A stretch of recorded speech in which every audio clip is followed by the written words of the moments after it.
Cyclone या हिंदी में लोग इसे चक्रवात कहते हैं। वो आमतौर पर गर्मियों के दिनों में भारत के समुद्री इलाकों में अपना कहर बरपाता हुआ नजर आता है। कहर भी ऐसा कि आसपास के इलाके पूरी तरह से बर्बाद हो जाते हैं और देखते ही देखते साइक्लोन तूफान की शक्ल ले लेता है और फिर दूर दूर तक देखने के लिए कुछ नहीं बचता। हर साल अजीबोगरीब नाम वाले साइक्लोन से भारत के कुछ इलाके प्रभावित होते रहते हैं। थोड़ा और स्पेसिफिक हो तो ये बात हैरान करती है कि बंगाल की खाड़ी में ही ज्यादातर ये साइक्लोन तबाही मचाने के लिए लगभग हर साल आ ही जाते हैं और यही हुआ है इस समय भी बंगाल की खाड़ी में, जहां असानी नाम का एक चक्रवात आया हुआ है। तो आखिर क्या कारण है इस साइक्लोन के आने का और ये ज्यादातर बंगाल की खाड़ी या फिर बे ऑफ बंगाल के इलाकों में क्यों आते हैं? आज की इस वीडियो में हम आपको इन्हीं सब बातों का जवाब देंगे। सबसे पहले देखते हैं कि ये साइक्लोन होता क्या है। तो आप इसे एक एग्जाम्पल से समझिए कि कोई एक स्पेसिफिक एरिया है जिसके चारों तरफ हरियाली है, जिस कारण से चारों तरफ की हवा ठंडी रहती है। इसी बीच में हरियाली न होने के कारण जब गर्मी बढ़ती है तो उस जगह की हवा गर्म हो जाती है और आपको बता दें, हवा जब गर्म होती है तो वो उसका वेट कम होने लगता है और वो ऊपर उठने लगती है। अब जब बीच की हवा ऊपर उठने लगती है तो उस कारण से उस इलाके में एयर प्रेशर यानी हवा का दबाव कम हो जाता है और जैसे दबाव कम होता है तो चारों तरफ की ठंडी हवा उस जगह को घेरने के लिए बहुत तेजी से आगे बढ़ती है। चूंकि हवा सीधी नहीं बहती है, इसलिए जैसे ये ठंडी हवा उस कम प्रेशर वाली जगह पर पहुंचती है तो वो गर्म हवा के साथ मिलकर गोल गोल घूमने लगती है और घूमते हुए ये ऊपर उठने लगती है, जिससे कि एक वी शेप बन जाती है और यही होता है वो खतरनाक मंजर जिसे हम सभी साइक्लोन कहते हैं। इसी साइक्लोन में एक सेंटर होता है जिसे आई ऑफ द साइक्लोन कहते हैं। चक्रवात समंदर में ज्यादा तापमान वाली जगहों से उठता है। उत्तरी ध्रुव के नजदीक वाले इलाकों में साइक्लोन एंटी क्लॉकवाइज चलता है, वहीं भारतीय उप महाद्वीप के आसपास चक्रवात क्लॉकवाइज डायरेक्शन में चलता है। अब आइए ये समझते हैं कि आखिर ये चक्रवात ज्यादातर बे ऑफ बंगाल में क्यों आता है। सबसे पहले इतिहास से शुरू करते हैं।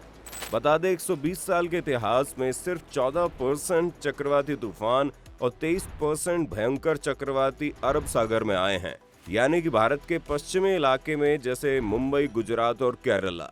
दूसरे शब्दों में कहें तो 86% चक्रवाती तूफान और 77% भयंकर चक्रवात बंगाल की खाड़ी में आए हैं। इन आंकड़ों से आप समझ गए होंगे कि बंगाल की खाड़ी कैसे साइक्लोन हब बन चुकी है।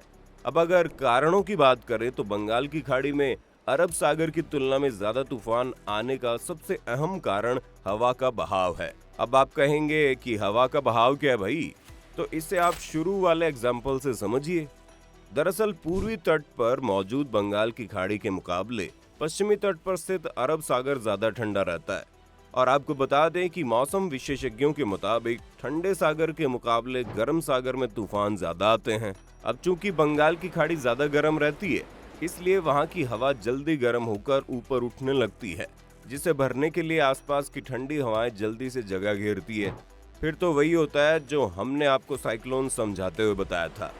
यहाँ आपको बता दें, इतिहास के 36 सबसे भयंकर उष्ण कटिबंधीय चक्रवात यानी ट्रॉपिकल साइक्लोन में से 26 चक्रवात बंगाल की खाड़ी में आए हैं।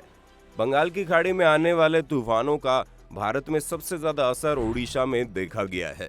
इसके अलावा आंध्र प्रदेश, पश्चिम बंगाल और तमिलनाडु भी इससे आए हुए प्रभावित रहे हैं।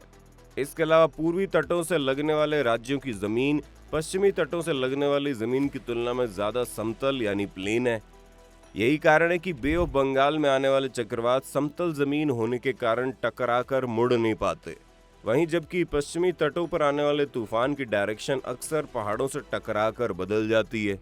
इसके अलावा ये भी देखने को मिलता है कि बंगाल की खाड़ी में आने वाले चक्रवाती तूफान अरब सागर में आने वाले तूफान से ज्यादा खतरनाक भी होते हैं। भारत में आने वाले 5 समुद्री तूफानों से औसतन 4 पूर्वी किनारों यानी बे ऑफ बंगाल से टकराते हैं। भारतीय मौसम विज्ञान के अनुसार दक्षिण पूर्वी बंगाल की खाड़ी और अंडमान सागर से उठने वाले तूफानों के अलावा भी उत्तर पश्चिमी प्रशांत से बिखरने वाले तूफान दक्षिण चीन सागर से होते हुए बंगाल की खाड़ी में पहुंच जाते हैं। यानी कि इसे अगर आसान भाषा में समझें तो बंगाल की खाड़ी में अपने तूफान के अलावा बाकी के समुद्री तूफान भी आते हैं।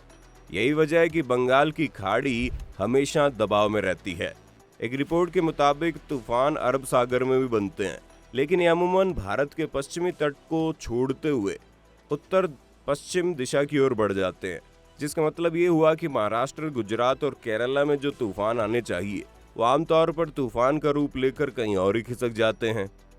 तूफान हमेशा अपनी हवा के रफ्तार से मापे जाते हैं। अगर हवा की रफ्तार 119 से 221 किलोमीटर प्रति घंटे के बीच होती है तो ये प्रचंड है, यानी आप समझ ही गए होंगे कि कौन सा तूफान होता होगा ये। मौसम विज्ञानियों के मुताबिक अप्रैल से दिसंबर तक तूफानों का मौसम होता है, लेकिन 65% तूफान साल के अंतिम 4 महीनों यानी कि सितंबर से दिसंबर के बीच आते हैं। बंगाल की उत्तर खाड़ी के ऊपर बनने वाले चक्रवात भारत गंगा के मैदानी इलाकों में उत्तर पश्चिम की ओर बढ़ते हैं, जिससे ज्यादातर उत्तरी भारत में बारिश होती है। अरब सागर के ऊपर औसतन बारिश बहुत कम होती है। दुनिया भर में बीते 200 सालों में चक्रवात से कुल मौतों में 40% सिर्फ बांग्लादेश में हुई, जबकि भारत में 1/4 जाने गई हैं। Gujarat institute of development research की पुरानी रिपोर्ट के मुताबिक पूर्वी तट पर बसे राज्यों में आने वाले 48% तूफान अकेले ओडिशा में, जबकि 22% आंध्र प्रदेश में आते हैं।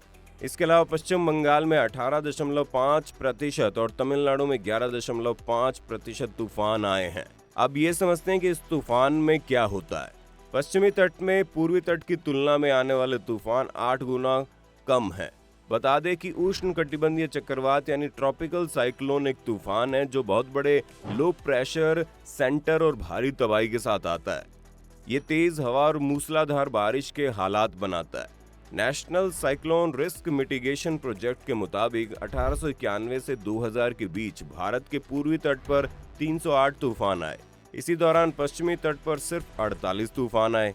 इसी तरह से आप इन सब बातों से अंदाजा लगा सकते हैं कि आखिर ये चक्रवात की मार बंगाल की खाड़ी ही क्यों झेलती है।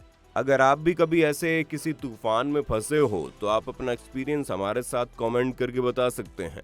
अगर आज की वीडियो आपको पसंद आई हो तो इसे लाइक करने के साथ साथ अपने दोस्तों और रिश्तेदारों के साथ शेयर जरूर करना। अगर आप ये वीडियो YouTube पर देख रहे हैं तो चैनल को सब्सक्राइब करके बेल आइकन दबा दें, और अगर Facebook पर आप ये वीडियो देख रहे हैं तो Facebook पेज को जल्दी से लाइक करें। फिलहाल के लिए इतना ही, अभी के लिए दीजिए हमें इजाजत। आपसे मुलाकात होगी अगली वीडियो में। शुक्रिया।